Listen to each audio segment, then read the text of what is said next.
Can you do a piece about Hormel without wearing your spam mask to start? I love it. Probably seen it in that nice little public service ad about Jim Cramer on CNBC. Anyway, I believe in masks. When the pandemic hit, the first stocks to bounce back were the packaged food plays, as people stocked up to make it through the lockdown. Then they traded sideways as we got the situation under control for getting their groove back last month as COVID cases exploded again.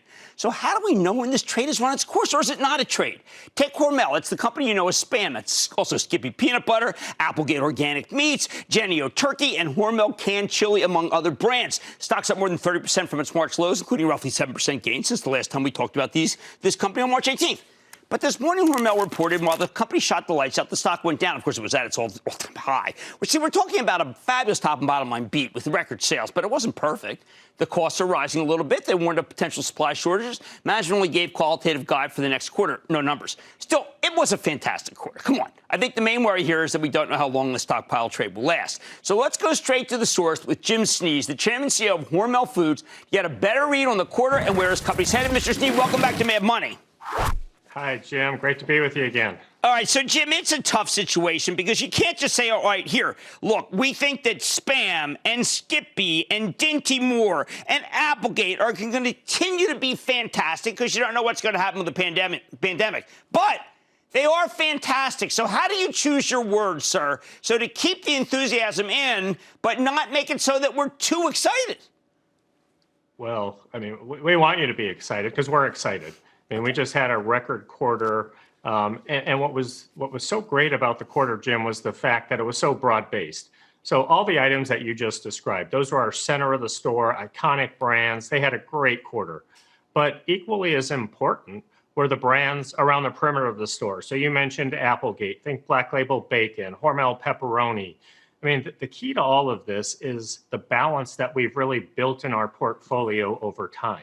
So this isn't just a one-trick pony where we're dependent on people to go to center of the store. We're certainly glad that so many consumers have come back there. We've seen millions come into our franchise since the start of the pandemic. But more importantly is this intentional balance that we've built across brands, across businesses, and across channels.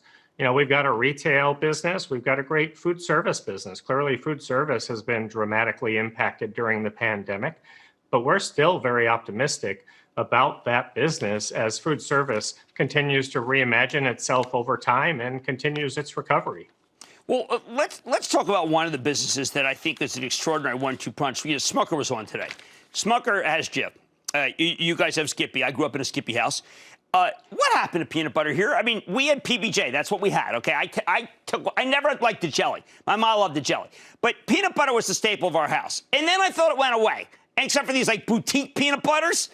What is with peanut butter? Yeah, you know, I don't think peanut butter ever did go away. I mean, you look at the household penetration of peanut butter, it's incredibly high. It's in just about every household. And you do have brand favorites, right? So you're talking about two iconic brands. And it really then becomes, how are you connecting with the consumers? How are you reminding them to purchase the product? And when they've got it in their pantry, are you reminding them and educating them on how to use it, the variety of ways that they can use it? Are you innovating in the category? You know, just recently, we announced 3 new innovations for our Skippy brand. We've got a squeezable Skippy, a no sugar added Skippy, and a protein added Skippy. So those are the kinds of things that keep brands fresh and new with consumers. And that's why we believe peanut butter is only going to continue to grow. And we saw that in our results, not only this quarter, but in previous quarters, as Skippy has really delivered great results for our organization. Now, Applegate's been great since you bought it. It's just had some sort of breakout here that I think, and this is, again, the problem of trying to figure out when this rally ends, so to speak. To me, Applegate became household in 5 months. Yep. Yeah, I think, you know, I know you're a huge fan of Applegate, and we are too, obviously, Jim. You know, the key here is as consumers were at home, you had parents who were looking for foods to feed to their kids. And Applegate just fit that bill perfectly. You think about the chicken nuggets, think about the hot dogs, sliced lunch meat. You know, Applegate has a great broad portfolio of items. The key for us now is to understand who these new consumers are that have come into the franchise, and what do we need to do differently. right? How do we talk to them to make sure they stay, make sure they're utilizing the products on a regular basis?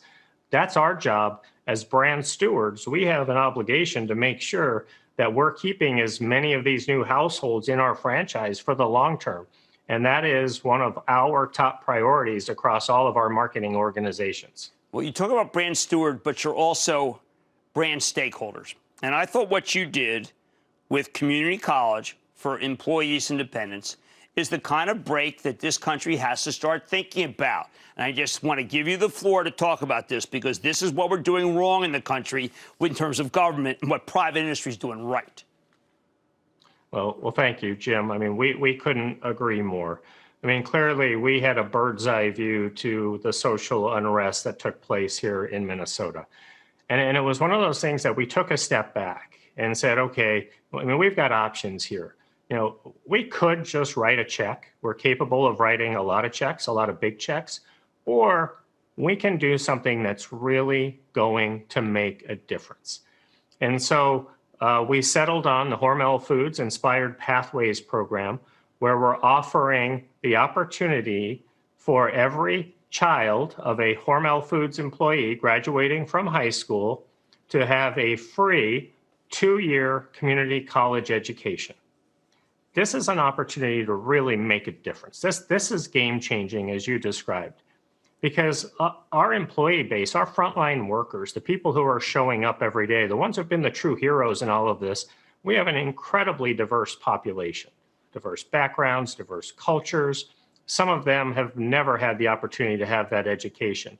And for us to give them the opportunity to pass that along to their families, to their children, that's life-changing. And so we're excited to think about the change it'll have on families, the change it'll have on communities, not just today, next year, but for generations to come. Well, the other part of this, I would tell you, Jim, is it's not as easy as it sounds, because our employees who maybe haven't been through that experience have to now fill out applications and paperwork. We have a whole army of volunteers that have raised their hands in our company to say, we want to help. We want to help them navigate the paperwork and the process so we can get these kids to school. Right, and well, Jim, I tell you what, it just speaks volumes. Well, I would be remiss, Jim, if I did not mention, after that incredible thing that you're doing, that I do indeed have some Spam pumpkin spice in my hand, and we are ready for your next fall throwdown, and I will have it on set, and we'll Zoom it, all righty? That's a deal, and you better make sure that you're wearing your Spam mask. I never go anywhere without it. Jim Snee, thank you for everything you do for the community. Thank you for everything you do for shareholders, and thank you for some really good tasting stuff. Great to see you again, sir. Good to see you. Thanks, Jim. Have a great day. Yeah. That's Jim Snee, Chairman CEO of Hormel Foods. Just hit a high, bounces down. That's when you buy. Mad Money's back after the break. Don't miss a second of Mad Money. Follow @Jim Cramer on Twitter. Have a question? Tweet Cramer. #MadTweets. Send Jim an email to madmoney@cnbc.com or give us a call at 1-800-743-CNBC. Miss something? Head to madmoney.cnbc.com.